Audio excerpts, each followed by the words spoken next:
అందులో పుణ్యక్షేత్రాలు వచ్చాయంటే మొత్తం వీఐపీలు అంతా పడిపోతారు అక్కడ.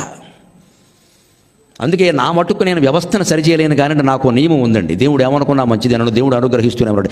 ఏ పుణ్యతిథి నాడు నేను దేవాలయానికి వెళ్ళాను, నా ఇంట్లోనే నేను ఉంటాను ఖచ్చితంగా. నేను వెళ్ళాను అంటే ఒక 100 మందికి అడ్డం అక్కడ అనవసరంగా నా గురించి ఆపేస్తారు దాన్ని. గరికపాటి వారు వచ్చారు, మిగిలిన వాళ్ళు ఆపాను. ఈ పాపం నాది. వాళ్ళు శ్రమపడి వచ్చారు చాలా, నాకేం శ్రమ ఉందండి. కార్యకర్తలు తీసుకొస్తారు, ఈవో గారు స్వయంగా వస్తాడు, చైర్మన్ గారు స్వయంగా వస్తాడు, నన్ను మా ఆవిడ్ని తీసుకెళ్తాడు. దానికోసం ఒక 100 మందిని ఆపారు అక్కడ. ఆ పాపం నాది కాదు.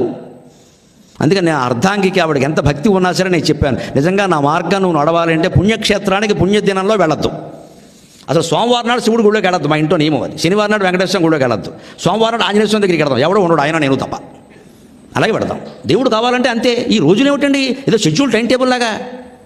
ఆ రోజే పుణ్యం అనగానే ఇంకో రోజు వెళ్ళకూడదు. ఇంకా ఈ దరిద్రం వెనకాల వస్తుంది. ఇక్కడ దేవుడు చూడడానికి ఒక రోజా?